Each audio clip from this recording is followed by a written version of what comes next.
Un traguito, cálmate. Welcome to Uflix. Thank you for taking the time to watch our channel. Today Uflix will summarize the film entitled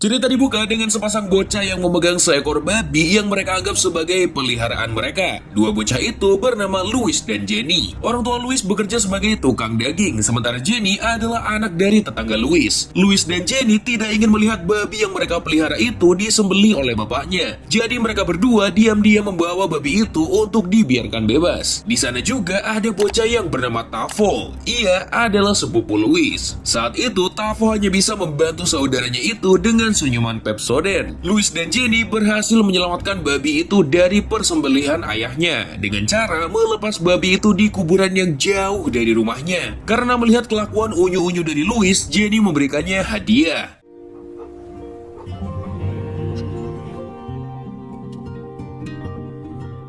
Beberapa hari kemudian ternyata keluarga Jenny harus pindah ke New York karena ada urusan bisnis. Louis dan Jenny pun terpaksa harus berpisah. Di sana juga ada Tavo yang memberitahu Louis bahwa ayah Louis menganggapnya sebagai banci karena ia tidak berani menyembelih seekor babi. Louis yang saat itu tidak ingin diremehkan oleh ayahnya langsung membuktikan dirinya dengan cara "Aku ingin membunuh babi." Tidak menunggu lama, Louis diajarkan cara menyembelih seekor babi.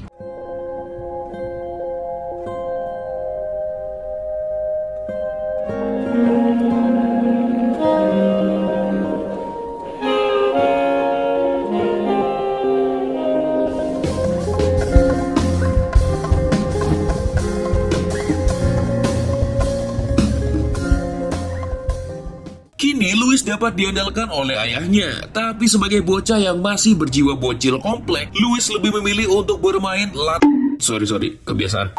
Maksudnya untuk bermain kelereng dengan bocil komplek yang lain. Karena kecerobohannya itu, kambing yang harusnya dijaga Louis kabur dari kandangnya, sehingga ditabrak oleh seorang gangster bernama Samidi. Saat Louis datang ke TKP, ayahnya sedang berdebat dengan Samidi. Ayah Louis menuntut Samidi untuk mengganti rugi kambing yang ia tabrak. Tetapi Samidi membantah dengan alasan bahwa kambing itulah yang menyeberangi jalan secara tiba-tiba. Mereka berdua pun adu mulut sampai akhirnya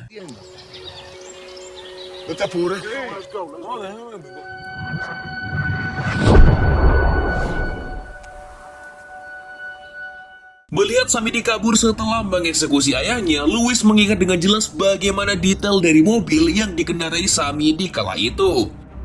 Beberapa minggu setelah kematian ayahnya, Louis dipaksa bekerja seorang diri untuk menghidupi ibunya. Suatu ketika, ia melihat seorang gangster yang mengemudikan mobil yang sama dengan mobil yang dikendarai oleh Samidi. Tidak butuh waktu lama untuk Louis mengambil sebilah pisau untuk membalaskan dendam ayahnya.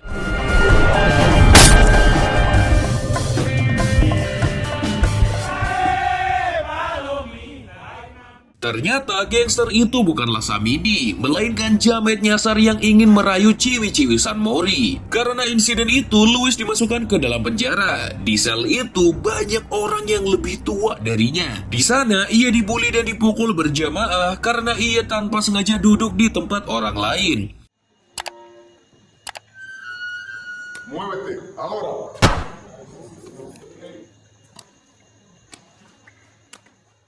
Tanpa Louis sadari, ia sedang diperhatikan oleh salah satu jenderal yang paling berkuasa di wilayah itu. Beliau dipanggil dengan Jenderal Colon, tapi khusus di Nobar, kita memanggil dia dengan sebutan Sang Jenderal. Karena ia hanyalah satu-satunya jenderal di film ini. Sang Jenderal kemudian mengajak Louis keluar dari penjara. Ia juga merawat luka-luka Louis akibat dikeroyok tadi. Louis diajak ke sebuah ruangan di mana sudah ada seorang preman yang rebahan tak berdaya. Sang Jenderal memberitahu pada Louis bahwa preman itu adalah saudara dari Samidi, orang yang ingin dibunuh oleh Louis. Sang Jenderal mengajarkan Louis cara membunuh orang dengan cara menusuknya di bagian vitalnya. Layaknya Louis diajarkan oleh ayahnya cara membunuh seekor babi.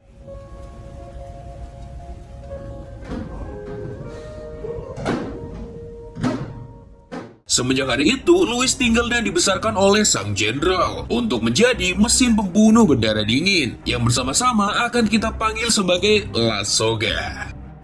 Belasan tahun telah berlalu, Louis sekarang bekerja sama dengan Tavo untuk menjadi agen khusus sang jenderal. Sang jenderal memberikan mereka berdua daftar orang yang akan dibunuh. Daftar itu dapat ditebus jika orang yang ada di daftar tersebut membayar sang jenderal dengan jumlah uang yang cukup banyak. Ya, kalau di negara Konoha kita menyebutnya dengan uang. Setelah menangkap orang yang mereka kejar dari tadi, Louis kemudian membawanya ke tempat umum untuk dieksekusi. Walaupun disaksikan langsung oleh ibu dari orang yang mereka tangkap, Louis tidak segan-segan untuk menyiksa orang itu agar ia bisa memperlihatkan contoh pada orang-orang yang berani melawan La Soga.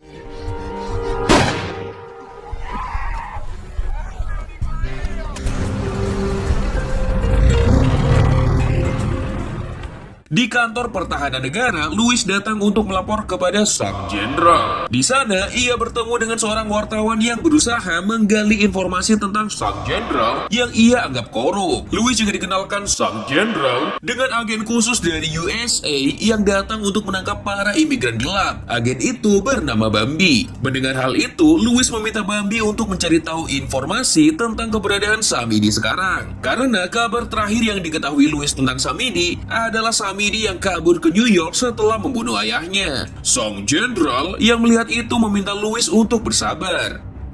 Sesampainya di rumah, Louis yang baru saja rebahan itu disuruh oleh emaknya untuk membantu tetangga mereka yang baru datang dari New York menyembelih seekor babi untuk dimakan. Sesampainya di TKP, ternyata tetangga yang dimaksud oleh emak adalah Soy Jenny. Bien, ¿y tú? Aquí tú en la lucha. layaknya pria tua yang terkena asam urat, Louis yang melihat Jenny pun langsung mati kutu. Setelah selesai mensatset-satsetkan seekor babi, ia pun diajak makan malam bersama keluarga Jenny. Di sana, Jenny mengatakan bahwa ia kaget dengan perubahan Louis yang ternyata sekarang menjadi vegetarian. Jenny juga menjelaskan maksud dari kepulangannya ternyata untuk membantu bisnis ayahnya yang sekarang sedang tidak seimbang, alias hampir miskin. Pada saat mereka sedang makan, tiba-tiba... De 20 años. No te preocupes, él va a llegar. Probablemente se pararon por ahí atrás. ¿Qué pasó con tu ropa? Dinero, pasaporte.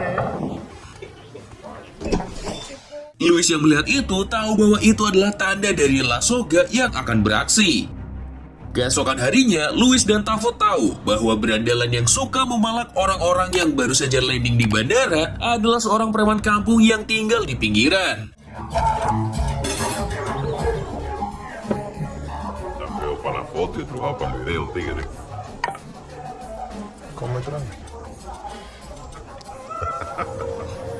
¿Dónde está la maleta? Que coma.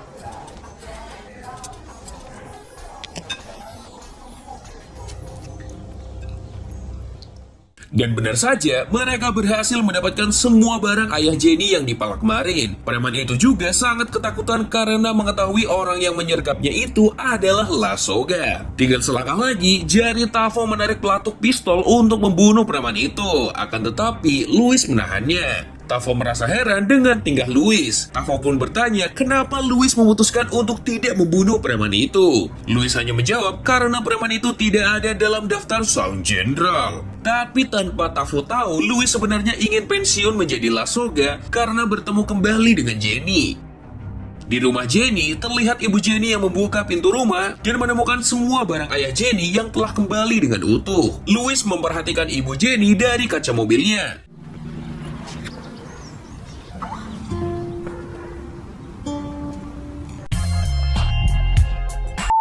Beberapa saat kemudian, Louis datang ke rumah sang jenderal yang saat itu sedang merayakan pesta. Louis menemui sang jenderal untuk membicarakan tentang pencarian Samidi yang sedang berada di New York. Sang jenderal lagi-lagi meminta Louis untuk sabar, dikarenakan ia dan Bambi sedang dalam tahap melacak keberadaan Samidi. Ia juga memberitahu pada Louis bahwa Samidi terakhir kali terlihat ketika sedang melakukan perampokan pada warga biasa. Han habido muchos robos allá en Washington Heights.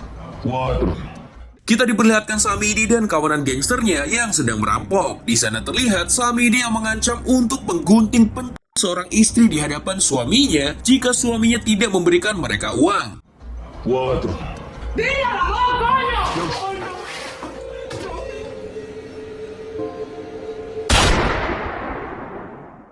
Cerita kembali ke Louis. Ia sudah berada di rumah setelah pulang dari tempat sang jenderal. Di dalam rumahnya, Louis menghabiskan beberapa botol alkohol sendirian. Sampai akhirnya tanpa ia sadari, kehadiran Jenny membuat Louis tersadar dari pengaruh alkohol. Louis kemudian mengajak Jenny untuk melihat koleksi babi-babinya. Jenny yang melihat itu kembali mengingat masa kecil mereka yang sering memelihara binatang haram itu. Di tengah panasnya terik matahari, kita kembali dipertontonkan aksi dari Louis dan Tavo yang diminta untuk membunuh nama orang yang ada di daftar. Mereka berdua memasuki hotel mewah berbintang, lalu mendobrak salah satu kamar di sana. Ternyata di dalam rumah itu ada seorang preman yang baru saja in the sky bersama pasangannya. Setelah berhasil disudutkan, preman tersebut mengaku bahwa ia baru saja membayar uang damai pada sang jenderal. Jadi harusnya ia bisa diberi kesempatan untuk hidup. Setelah mendengar itu, Tavo mendapat telepon dari sang jenderal yang mengkonfirmasi bahwa apa yang dibilang preman itu adalah benar. Tiba-tiba terdengar suara pecahan kaca dari kamar mandi. Mengetahui kalau preman yang mereka sergap ini adalah seorang pedo alias penyuka anak kecil, Louis berniat untuk membunuhnya saat itu juga. Tapi ia pun segera dihentikan oleh Tavo yang saat itu mengingatkannya bahwa preman itu sudah membayar uang damai. Karena terpicu oleh emosi, Louis pun melakukan hal yang bikin kita geleng-geleng. Di kantor pertahanan negara, Louis dan Tavo dimarahi oleh sang jenderal karena melukai orang yang sudah membayar uang damai. Louis mengatakan bahwa dia sudah muak dengan kerjaan yang ia lakukan karena ia rasa semua orang yang sudah dia bunuh menghantuinya tiap saat. Sang jenderal hanya membalas dengan perkataan bahwa Louis tidak bisa lari dari apa yang sudah dia mulai.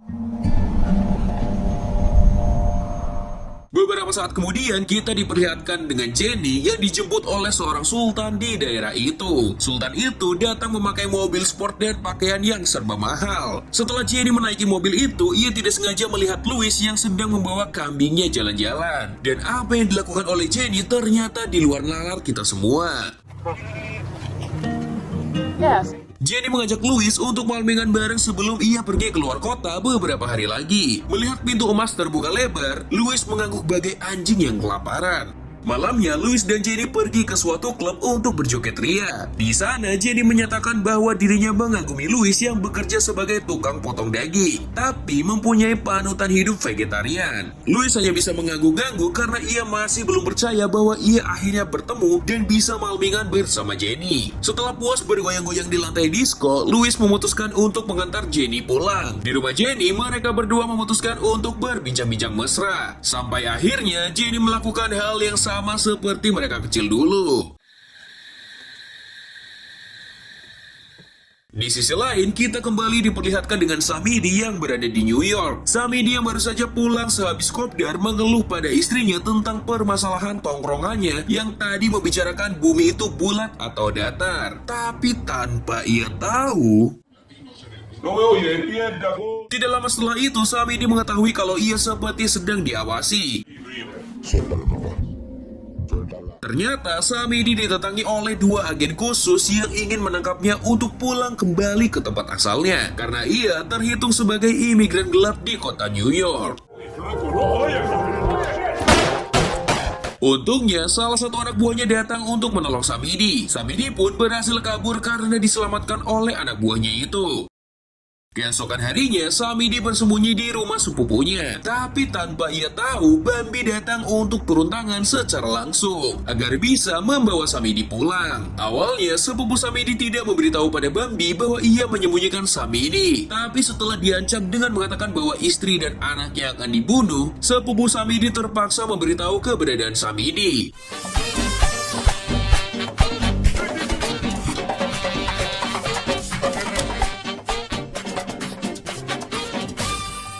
Kembali ke cerita Louis, di sana ia dan Tavo sedang diberi misi oleh sang jenderal untuk membunuh salah satu gangster yang ada di daftar. Tapi ternyata gangster tersebut sedang disergap polisi karena di saat yang sama, gangster itu berusaha merampok sebuah tempat perjudian.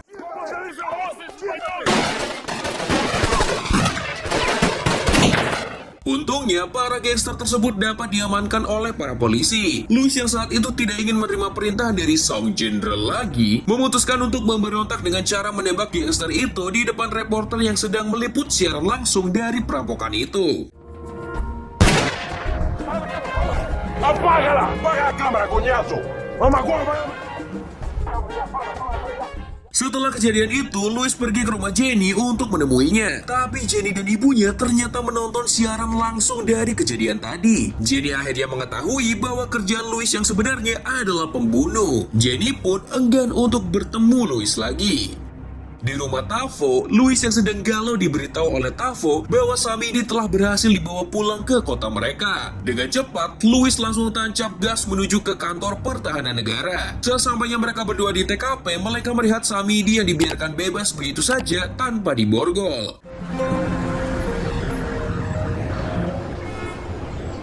¡Qué vaina de primo! Di dalam kantor sang jenderal, Samidi ternyata dipulangkan ke negara asalnya agar bisa diancam oleh sang jenderal dengan memakai uang damai untuk dijadikan jaminan agar ia bisa aman. Está muerto. Esta fue la única. Yo creo que tú me debes a mí. Tavo menyadari bahwa Samidi adalah orang yang ada di daftar uang damai milik sang jenderal. Alhasil, mereka tidak bisa membunuh Samidi untuk balas dendam karena ia berada dalam perlindungan sang jenderal. Mengingat bahwa Tavo punya keluarga yang harus ia lindungi, Tavo lebih dulu mundur dari rencana pembalasan dendam Louis daripada ia harus mencari perkara dengan sang jenderal. Di rumah Samidi, kita diperlihatkan dengan Samidi yang menelepon satu persatu temannya untuk meminjam uang, tapi tidak ada yang bisa memberikan dia uang. Samidi yang sedang emosi memalak istrinya sendiri, tapi alih-alih memberinya uang, istri Samidi pergi meninggalkan Samidi sendirian. Sementara itu di luar rumah, Louis datang untuk membunuh Samidi.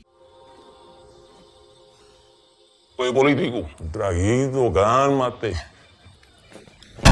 Setelah selesai mengikat Samidi, Louis bertanya apakah ia mengingat dirinya. Samidi yang mulai pikun itu menjawab ia tidak mengingat Louis sama sekali. Louis akhirnya mengungkapkan bahwa ia adalah anak dari tukang daging yang dibunuh oleh Samidi belasan tahun yang lalu. Mendengar hal itu, Samidi membalas dengan fakta bahwa ia dulu membunuh ayah Louis dikarenakan ia merasa aman di bawah perlindungan sang jenderal. Louis yang mengetahui itu merasa terhianati oleh sang jenderal karena dalang dari kematian ayah yang selama ini ingin ia balaskan ternyata adalah orang yang mengasuhnya selama ini. Referencia. Primo, frente a mi hijo, no, por favor. Que juegue con él. Que la última vez que tú vas a jugar. Sí. Ven. Volar. ¿Te quieres volar? Sí, vas a volar.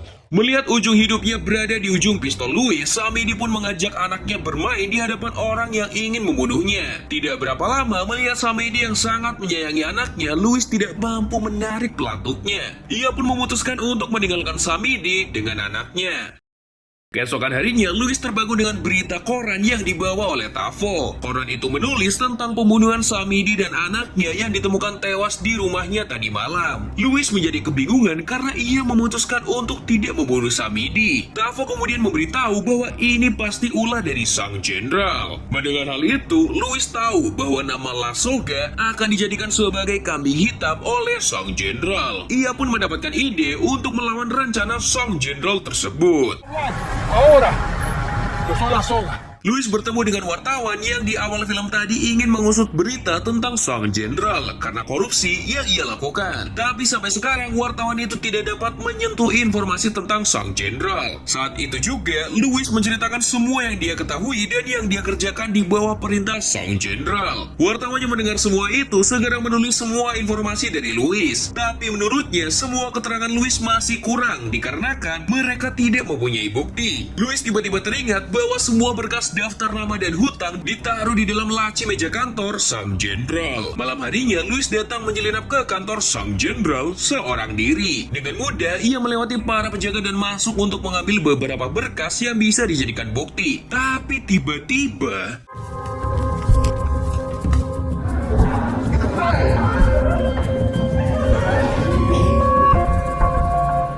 Menyadari bahwa ia tidak bisa lari dari sang jenderal, Louis memutuskan untuk memenuhi panggilan sang jenderal untuk minum alkihil di dalam kantornya. Ketika mereka kembali ke kantornya, sang jenderal sudah tahu bahwa kedatangan Louis ke tempatnya bertujuan untuk menghancurkan reputasinya. Tapi sang jenderal tidak bisa berkutik dikarenakan melihat tangan Louis yang bersiaga memegang pistolnya. Saat itu Louis menyampaikan apa yang ia rasakan kepada sang jenderal. Ia merasa seperti orang yang dimanfaatkan sebagai boneka pembunuh. Sang jenderal mengatakan bahwa Louis harusnya berterima kasih padanya. Di luar, para penjaga menyadari bahwa sang jenderal dalam bahaya. Mereka pun bergegas ke kantor sang jenderal. Louis tidak sanggup untuk membunuh sang jenderal karena beliau sudah dianggap seperti ayahnya sendiri.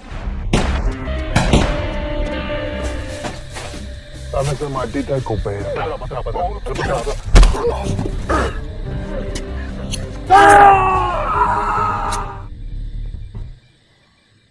Louis yang sedang melarikan diri dari kejaran polisi hanya terpikir satu orang yang ia percaya untuk menyerahkan sepucuk surat yang merupakan bukti untuk korupsi sang jenderal.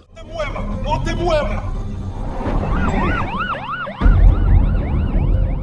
Beberapa bulan kemudian terlihat Louis yang sedang berada di penjara. Saat itu berita sedang menunjukkan tentang kesaksian sang wartawan mengenai sang jenderal yang terbukti melakukan tindakan pemerasan kepada warga negara biasa yang berkedok melindungi mereka dari ancaman. Alhasil, presiden secara langsung meminta agar Lasogga dibebaskan dari semua tuduhan yang membuat ia dipenjara. Louis dapat dibebaskan dengan syarat ia harus memulai kehidupannya yang baru dengan identitas yang lain.